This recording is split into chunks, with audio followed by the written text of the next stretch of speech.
অর্থবৃত্ত হওয়া সত্ত্বেও আমি আমার একমাত্র ছেলেকে কখনো 10 টাকার বেশি টিফিন খরচ দিইনি। সে বরাবরই তার বন্ধুদের দেখিয়ে বলে, বাবা দেখো, আজ সে কত ব্র্যান্ডেড ঘড়ি পরে এসেছে। বাবা দেখো, তার স্কুল ব্যাগটা ইম্পোর্টেড। সুন্দর না বাবা? আমি মাথা নাড়িয়ে শুধু সম্মতি দিই।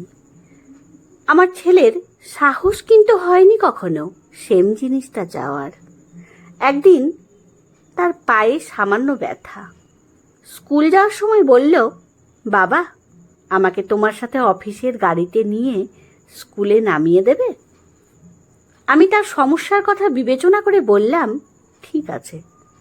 এরপর প্রায় 1 সপ্তাহ সে আমার সাথেই গেল। আমি চুপচাপ তাকে নামিয়ে দিতাম। আমার ছেলের এখন দেখছি হেঁটে যেতে ইচ্ছেই আর করছে না। পরের দিন সকালে আমাকে বলার আগে আমিই বলে দিলাম, অফিসিয়াল জিনিস ব্যক্তিগত ব্যবহারের জন্য নিষিদ্ধ। বাড়ি থেকে স্কুল 10 মিনিটের পথ। নির্দিষ্ট সময়ের আরও কিছুক্ষণ আগে বের হলে হেঁটে যেতে পারবে। ছেলে আমার প্রচণ্ড মন খারাপ করে বসে রইল।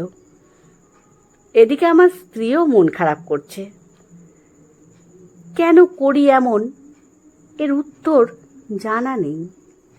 আজ সন্ধ্যায় ছেলে বাড়িতে এসেই বলেছে, জানো আমার বন্ধু শহরের সবচেয়ে সেরা স্কুলে ভর্তি হয়েছে, আমিও। বলার আগেই আমি তাকে থামিয়ে জানতে চাইলাম, বাবা প্রতিষ্ঠান সেরা হয় নাকি ছাত্র? ধরো আমি তোমায় সেই স্কুলে ভর্তি করে দিলাম, কিন্তু তুমি ফেল করলে কোনো এক সাবজেক্টে, তাহলে আমি কি বলবো, তুমি ফেল নাকি স্কুল? ছেলে বলল, বুঝেছি বাবা। আমি তার মাথায় হাত দিয়ে বললাম, এই পর্যন্ত তোমার ক্লাসের কোনো ছেলেই তোমাকে কাটতে পারেনি, তুমিই ফার্স্ট বয়। সুতরাং তুমি যেখানে সেরাটা দেবে সেই স্থানই সেরা তোমার মতো। এরপর সে আর এরকম কোনো কথা বলেনি। আজ বিকেলে ছেলে বলেছে, বাবা একজন এক্সট্রা টিউটর দরকার, আমার ম্যাথ ইংলিশে একটু সমস্যা হচ্ছে। আমি ছেলেকে বললাম, বাবা একটু কষ্ট করতে হবে, আমি যখন রাত করে বাসায় ফিরব 9টা কিংবা 10টায়, আমার কাছেই তোমাকে ম্যাথ আর ইংলিশ করতে হবে। বাবা তুমি টায়ার্ড থাকো না? আমি হেসে বললাম, না বাবা, আমার কাছে এত সামর্থ্য নেই তোমাকে একটা টিউটর দেওয়ার, আমি বরং একটু কষ্ট করি, কি বলো? ছেলে আমাকে জড়িয়ে ধরে বলল, ঠিক আছে বাবা। স্ত্রী রাতের বেলা জিজ্ঞেস করলো, তুমি এরকম 10টা টিউটর রাখতে পারো, কিন্তু আমি চাই আমার সন্তান বুঝুক আরাম করে কিছু পাওয়া যায় না। মানুষের জীবনে অভাব আসলে তা কিভাবে মোকাবিলা করতে হয় সেই সিস্টেমটা সে শিখুক। কোনো কিছুই মন্দ নয়, সে বুঝুক। আমার স্ত্রী চুপ হয়ে গেল। মাঝে মাঝে আমার ছেলেকে নিয়ে আমি ফুটপাতে হাঁটি। পথশিশু থেকে শুরু করে বিভিন্ন মানুষের সম্পর্কে জানাই, সে জানুক পৃথিবী খুব চিন্তায় সুন্দর, বাস্তবে কিন্তু খুব কঠিন।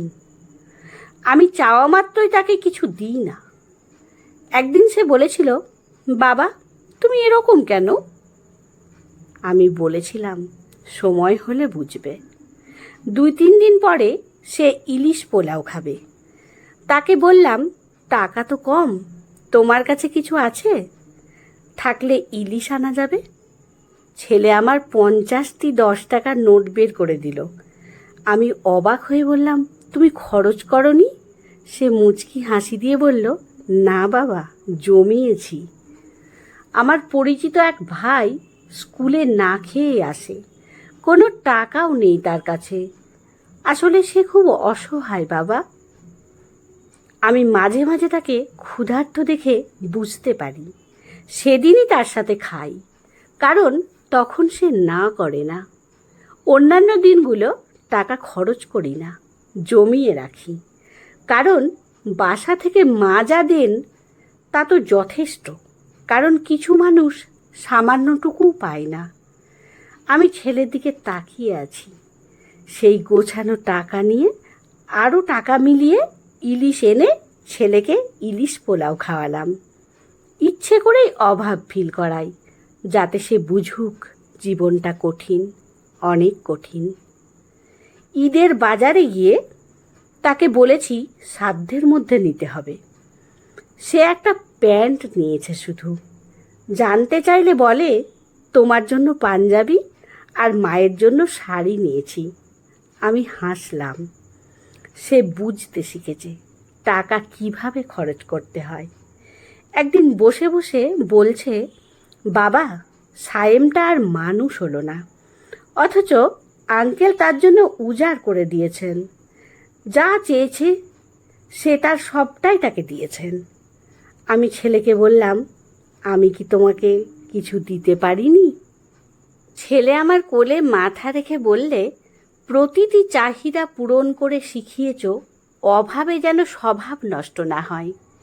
তুমি জীবনের যে শিক্ষা দিয়েছ বাবা, তা সব কিছুর ঊর্ধ্বে। তুমি শিখিয়েছ অভাবকে কিভাবে ভালোবাসতে হয়।